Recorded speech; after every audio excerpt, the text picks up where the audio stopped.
Hello દોસ્તો, કેમ છો? તો સ્વાગત છે મારા નવા બ્લોગમાં. સવારના 6:30 થયા છે અને હું ખાલી બ્રશ કર્યું છે અને થોડુંક એક ચેપ્ટર બાકી છે વિજ્ઞાન અને ટેકનોલોજીમાં, તો ફટાફટ પૂરું કરી દઉં અને પછી ફ્રેશ થઉં. કેમ કે સવારે વાંચવા બેસું તો યાદ રહે જલ્દી, અને સવારનું વાંચેલું મજા આવે સવારને વાંચવામાં. તો ફટાફટ વાંચી લઉં હું મારું અને પછી ફ્રેશ થઈ નાસ્તો વાસ્તો કરીને લાઇબ્રેરી જાઉં. તો ફટાફટ પૂરું કરી દઉં. તો હું થઈ ગયો છું ફ્રેશ અને હવે જાઉં છું લાઇબ્રેરી. અને મારે જે વિજ્ઞાન સબ્જેક્ટ હતું એ પૂરો થઈ ગયો છે અને હવે ઇકોનોમી બાકી છે, તો ઇકોનોમી ફટાફટ પૂરું કરી દઉં 2-3 દિવસમાં. એટલે એકવાર જ વાંચવાનું છે, એ પછી વાંચીશ એક્ઝામ નજીક આવશે ત્યારે. અત્યારે એકવાર પૂરું કરી દઉં, અંદર બુકમાં શું આવે છે એ જોઈ લઉં, પછી બીજી વાર વાંચીશ. તો ફટાફટ જાઉં હું લાઇબ્રેરી. તો ફાઇનલી હું નીકળી ગયો છું લાઇબ્રેરી જવા અને ફટાફટ હવે લાઇબ્રેરી પહોંચું. તો દોસ્તો, રાત્રે ફ્રેશ થઈને હવે બેસી ગયો છું સ્ટડી ટેબલ પર અને આજે હું તમને એક ચર્ચા કરવાનો છું વાતની કે કયા વિષયો પહેલાં કરવા પોલીસ કોન્સ્ટેબલમાં, કયા વિષયને વધારે પ્રાધાન્ય આપવું, કયા વિષયો ના કરવા, સ્કીપ કરવા, કયા વિષયો કરવા, પછી રિવિઝન કેવી રીતે કરવું, રિવિઝન નથી થતું, પછી વાંચેલું યાદ નથી રહેતું, પછી સિલેક્શન કઈ રીતે લેવું પોલીસ કોન્સ્ટેબલમાં, એના વિશે ચર્ચા કરીશું. તો છેલ્લે સુધી બન્યા રહેજો અને કયા સબ્જેક્ટ પહેલાં સ્કોરિંગ કરવા, કયા નહીં કરવા, એના માટે પણ ચર્ચા કરીશું. તો બ્લોગમાં બનાવી રહેજો.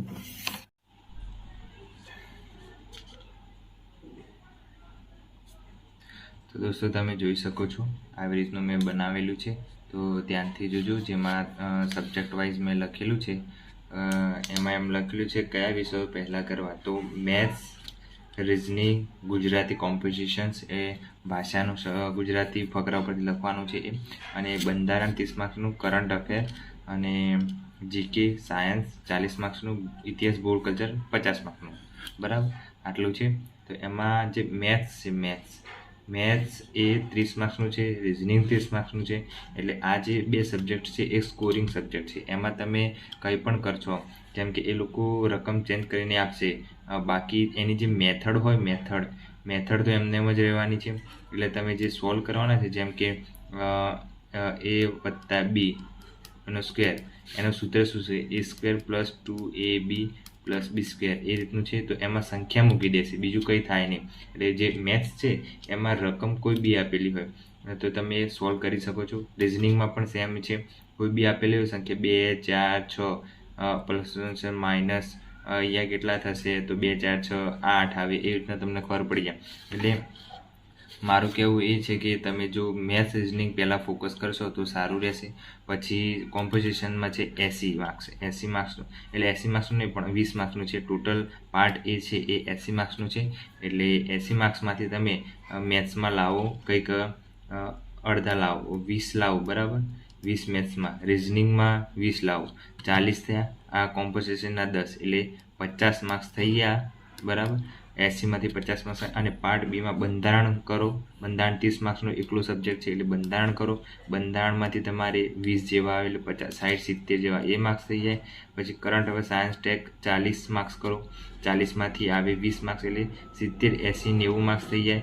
બરાબર, ઇતિહાસ ભૂગોળ કલ્ચરમાંથી તમારે વારસો નથી કરવો, જો ટાઈમ નથી તો વારસો નથી કરવો, તો ઇતિહાસ ભૂગોળ કરો 50 માર્કનું છે, તો એના અડધા કરો તો 90 + 25, એટલે 5, 9, 10, 11, 115 માર્ક્સ. એટલે 115 માર્ક્સનું જે પેપર છે આ 200 માર્ક્સનું, એમાંથી 115 માર્ક્સ આવી જાય એટલે તમારું સિલેક્શન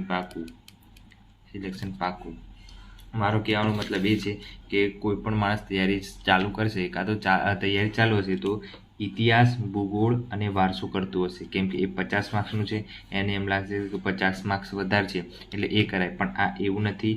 ઇતિહાસ એટલે ભારત અને ગુજરાત બંનેનું, ભૂગોળ એ ભારત અને ગુજરાત બંનેનું, વારસો બી ભારત અને ગુજરાત બંનેનું. એટલે ટોટલ થયા આ 6 સબ્જેક્ટ, અને 6 સબ્જેક્ટ એટલા લેન્ધી છે ને તમે પૂરા પણ ના કરી શકો. એના માટે આ જે છે ઇતિહાસ, ભૂગોળ અને વારસો, એના કરતાં કરવું હોય તો મેથ્સ રિઝનિંગ જે સ્કોરિંગ સબ્જેક્ટ છે એ જ કરવાના. મેથ્સ કરો, રિઝનિંગ કરો, ગુજરાતી કરો, બંધારણ કરો અને કરંટ અફેર કરો, જીકે કરો. સાયન્સ ટેક કરવું હોય તો બી કરી લો, પણ આ જે સબ્જેક્ટ છે ઇતિહાસ, ભૂગોળ, કલ્ચર એ છેલ્લે રાખો, જેનાથી તમારે શાંતિથી વાંચવાના જ રહે, બાકી કરવાનું ના રહે. એટલે મારું કહેવાનો મતલબ એ છે કે આમાં પાર્ટ એમાં 40% લાવવાના છે, પાર્ટ બીના 40%, એટલે ટોટલ 80% થયા. 200 માર્ક્સનું પેપર છે, 80% લાવવાના છે, એટલે 40-40, મતલબ આમાં તમે 80માંથી 50 કવર કરી દો અને આમાં તમે લાવો 80માંથી 50 અને આમાં કેટલા માર્ક્સનું છે 120માંથી તમે લાવી દો 90ની આસપાસ, તો તમારે 115 માર્ક્સ થઈ જાય, એટલે તમે મેરિટમાં આવી જાઓ અને સિલેક્શન તમારું થઈ જાય. એટલે મોસ્ટ ઓફલી બધા શું કરતા, ઇતિહાસ ભૂગોળ કલ્ચર જ કરતા હોય એટલે રહી જાય, અને મેથ્સ રિઝનિંગ નથી કરતા, બહુ બીક લાગે છે એમ કરતા હોય છે. પણ મેથ્સ, રિઝનિંગ અને ગુજરાતી આ ત્રણનું થઈને 40% લાવવાનું છે. 40% નહીં આવે તો તમે ગેમની બહાર થઈ જશો. પછી પાર્ટ એમાં 40 લાવશો અને પાર્ટ બીમાં તમારે આયા 35, તો પણ તમે ફેલ ગણાશો. પાર્ટ બીમાં આયા તમારા 60 અને પાર્ટ એમાં આયા તમારે 20 માર્ક્સ, તો પણ તમે ફેલ ગણાશો. એટલે કહેવાનો મતલબ એમ કે 40-40 ક્રાઇટેરિયા રાખેલો છે, એટલે એ પણ ધ્યાનમાં રાખીને તમારે તૈયારી કરવી પડશે. બસ આવી રીતનું તમે તૈયારી કરો તો પાસ થઈ જવાશે. પાર્ટ બી છે 120 માર્કનું છે અને પાર્ટ એ છે એટલે 80 માર્કનું છે. 80ના 40% કરવાના, આપણે 80ના 40% કરવાના છે એટલે 32% થાય, બરાબર. અને 120ના 40% કરવાના છે એટલે એ થાય 48, એટલે 48 પ્લસ 32 એટલે 0, 1, 4 3 7 8, એટલે 80% થઈ ગયા. એટલે 80% કરવાના છે એટલે 40-40 કમ્પ્લીટ થઈને દે. એટલે આવી રીતનું તમે કરશો તો આરામથી પાસ થઈ જવાશે. તો મારો કહેવાનો એટલો મતલબ કે આવી રીતે તમે તૈયારી કરો તો પાસ થઈ જવાશે. અને પછી બીજું છે કે વાંચેલું યાદ નથી રહેતું, તો એના પર થોડી ચર્ચા કરી લઈએ. તો આવી રીતના તમે ટાઈપ કરશો તો 100% તમારું સિલેક્શન થઈ જશે. બધા સિલેક્શન લેવાવાળા જે હશે એ લોકો જોઈ લેજો, જેમના માર્ક્સ આપશે એ લોકો મેથ્સ, રિઝનિંગ અને ગુજરાતી પાર્ટ એ છે એમાં જ કવર કર્યા હશે. પાર્ટ બીમાં ખાલી 40% લાઈન મૂકી રાખ્યા હશે એટલે સિલેક્શન થઈ ગયું હશે. અને બીજા બધા પાર્ટ બીમાં મથ્યા રહેશે, આ સબ્જેક્ટ કરીએ, પેલું સબ્જેક્ટ, બધું ભેગું કરશે, કશું ભેગું થઈ ના અને પછી છેલ્લે ફેલ થશે. એટલે ઓછા સમયમાં જો વધુ સ્કોર કરવો અને જોબ જોઈતી હોય, પોલીસ કોન્સ્ટેબલની ખાખી જોઈતી હોય, તો આવી રીતે મેં કીધું એવી રીતે ફોલો કરો તો આરામથી પાસ થઈ જવાશે. અને તમે જે વાંચો છો એનું યાદ નથી રહેતું તો રિવિઝન કેવી રીતે કરવું એ બધું ચર્ચા કરીએ. જેમ કે તમારું વાંચેલું યાદ કેમ નથી રહેતું, તો એનો મતલબ એ છે કે તમે જે સિલેબસ લીધો છે ઇતિહાસ, ભૂગોળ, કલ્ચર, બંધારણ, મેથ્સ, રિઝનિંગ અને જીકે ને બધું, તો બધું ફટાફટ પૂરું કરી દો. પૂરું કરી દો એમાં તમે ફટાફટ વાંચવાનું ચાલુ કરી દો. વાંચ્યા જાઓ ને પછી તમે પાછળ આવી જાઓ ને આગળનું ભૂલી જાઓ તો એ કોઈ મતલબ નથી રહેતો. એમાં તમને યાદ બી નહીં રહે અને તમે સિલેબસ ઉતાવળ કરવાનું તમે પહેલું જે છે એમાં તમારા કારણે તમારું યાદ નથી રહેતું. પછી બીજું છે તમે રિવિઝનનો અભાવ, તમે રિવિઝન કરતા જ નથી, કોઈ પણ રિવિઝન કરતા જ નથી. તમે ગમે તેટલી તમે મહેનત કરશો અને રિવિઝન નહીં કરો તો બધું ઝીરો થઈ જશે, મહેનત નહીં કરો તો. અને પ્રથમ વખત અને અઘરા વિષય તમે વાંચવાની શરૂઆત કરો છો કાં તો શરૂઆત કરી દીધી છે તો તમે અઘરા જે સબ્જેક્ટ છે, જેમ કે કોઈને જીઓગ્રાફી નહીં ગમતું હોય, ભૂગોળ, તો કદાચ બધું એમાં જે પોઈન્ટ હોય બધા એ યાદ રાખવાના હોય છે કે કઈ નદી ક્યાંથી નીકળે છે, કયા પર્વતમાંથી નીકળે છે, વસ્તી ગણતરી ક્યારે થઈ હતી, સાલ યાદ રાખવાની હોય, કોઈ આંકડો યાદ રાખવાનો, ભારતનો દરિયા કિનારો કેટલો કિલોમીટર લાંબો છે, આ તે એ બધા જે આંકડા હોય એ બધું યાદ રાખવાનું હોય. પછી સરોવર કઈ જગ્યાએ છે, એના ઉપર કયો ડેમ બંધાય છે, એ બધું યાદ રાખવાનું હોય. તો એ અમુકને બોરિંગ સબ્જેક્ટ લાગે, અમુકને બંધારણ ગમતો હોય તો બંધારણ. તો તમે જે સબ્જેક્ટ પહેલાં ગમતો હોય, જો તૈયારી પહેલાંથી કરતા હોય તો જે સબ્જેક્ટ પહેલાં ગમતો હોય એ સબ્જેક્ટ પહેલાં લેવાનો, પછી બીજા સબ્જેક્ટ કરવાના, પછી જે સ્કોરિંગ સબ્જેક્ટ છે એ પહેલાં લેવાનું, મેથ્સ, રિઝનિંગ અને ગુજરાતી. તો એનાથી તમારું જલ્દી સબ્જેક્ટ પૂરા પણ થશે, સિલેબસ પૂરું થશે અને એમાં તમને આવડશે બી ખરો અને તમે સિલેક્શન લઈને બી આવશો. પહેલાંમાં તમારે ખબર જ નહીં હોય કે ઇતિહાસ, ભૂગોળ કેવું પૂછાવાનું છે, કેમ કે ગઈ વખતનું પેપર તમે એકવાર જોઈ લેજો, ચેક કરી લેજો. જે લોકો નવી તૈયારી કરી છે એ લોકો કે પેપર કેવું અઘરું હતું. હું આપવા ગયો તો એ એક્ઝામ તો મને ખબર છે આંખે પાણી આવી ગયું હતું. મેં તૈયારી 2019માં જે પોલીસ કોન્સ્ટેબલની લેવાઈ હતી એ રીતની પેટર્નથી તૈયારી કરી હતી, કમ્પ્લીટ તૈયારી કરી હતી. મને એમ હતું કે આ વખતે તો આપણું સિલેક્શન થઈ જ જશે, પણ એમાં થોડા માર્ક્સ માટે રહી ગયો, કેમ કે આપણને ખબર નથી કે આવી પેટર્નથી એક્ઝામ પૂછાવાની છે. અને મેં વર્લ્ડિંગ બોક્સની જે બુક આવે છે એ જ તૈયાર કરી હતી, બીજી કોઈ નથી કરી. પછી ખબર પડી કે બધી અલગ અલગ બુકો વસાવો તો સિલેક્શન થાય, બાકી ના થાય. તો આવું થયું હતું. ત્યારે કોઈ ગાઈડલાઈન કરવાવાળું નહોતું આપણને. યુટ્યુબ પર એટલા બધા વિડીયો જોતા નહોતા આપણે. પછી ધીરે ધીરે યુટ્યુબ પર જોયું ને આ બધું સર્ચ માર્યું ને બધા જોડેથી માહિતી લીધી, ત્યારે ખબર પડી કે ભાઈ અલગ અલગ સેપરેટ બુક મંગાવો ત્યારે સિલેક્શન થાય, બાકી કશું જ ના થાય. પછી યુવાની ને આ બધી બુકો ખબર પડી કે ભાઈ આવી બુકો બી આવે છે.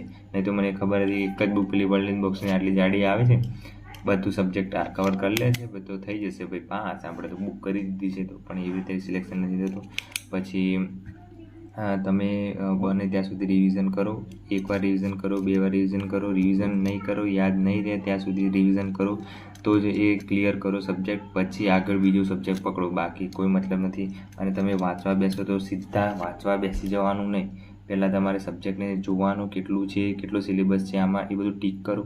ટીક કર્યા પછી તમે અંદર એકવાર બુક નવી ખોલી હોય તો એકવાર બધું વાંચી જાઓ. કંઈ યાદ કરવાની જરૂર નથી, બધું એકવાર વાંચી જાઓ ફટાફટ. 1-2 દિવસમાં એક બુક પૂરી થઈ જવી જોઈએ.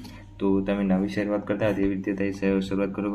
પછી ધીરે ધીરે તમે એ બુકની બીજી વાર વાંચો ત્યારે તમે અંડરલાઇન કરો અને પછી એ અંડરલાઇન કરો. એને નોટ્સ બનાવતા તો લખવા ના બેસે એના નગર ક્યારેય પાડની આ નોટ્સ બનાવતા નહીં. હવે જેટલી અંડરલાઇન કરો એને રિવિઝન કરવાનું. રાત્રે સૂતી વખતે રિવિઝન કરી લેવાનું. જેટલું અંડરલાઇન કરી મિનિમમ તમે આખો દિવસ જેટલું વાંચ્યું હશે, જેટલી અંડરલાઇન કરી હશે એટલું વાંચતા તમને રાત્રે 1-2 કલાકમાં પૂરું થઈ જશે આરામથી.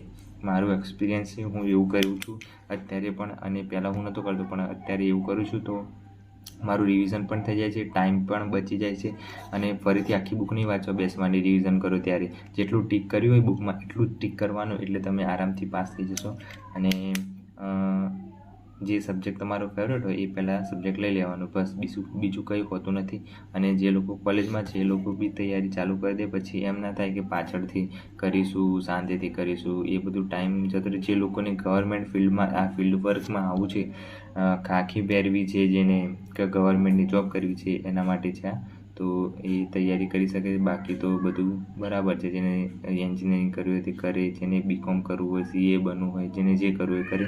બાકી જેને તૈયારી કરવી છે, એ પાસ કરવી છે ગવર્મેન્ટ એક્ઝામ, તો અત્યારથી લાગી જાઓ. કોલેજમાં હોય તો કોલેજમાં, કાં તો કોન્સ્ટેબલની તૈયારી કરવી હોય તો 12મા પાસ પછી પણ કરી શકાય છે. અને અત્યારે ફોર્મ ભરાવાના ચાલુ ક્યારથી થાય છે, કંઈ ડેટ આવી નથી.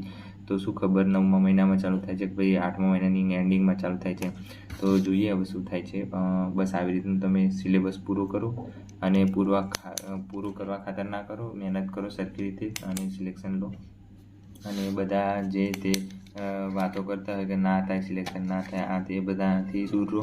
અને પહેલી વખતે જે ભરતી હતી 2022માં, એમાં મેરિટ કેવું રહ્યું હતું ખબર જ છે. માર્કનું જ મેરિટ છે, કંઈ વધારે જતું નથી.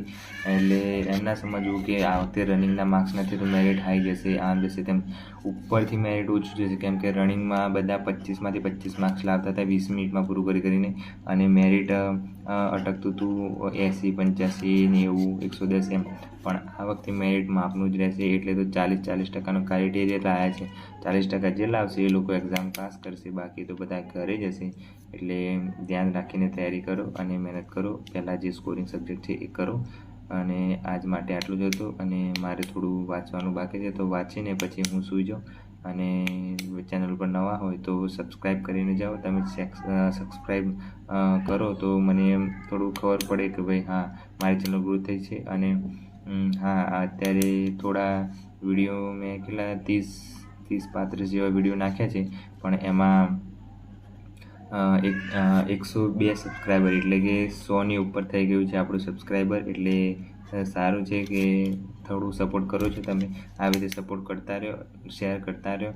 અને ફટાફટ 1000 સબસ્ક્રાઈબર થઈ જાય તો સારું, મોનિટાઈઝ થઈ જાય ચેનલ તો સારું. અને અત્યારે 102 થયા છે. એવી રીતે તમે સપોર્ટ કરતા રહો. અને મળીએ નવા વ્લોગમાં. Bye bye, take care.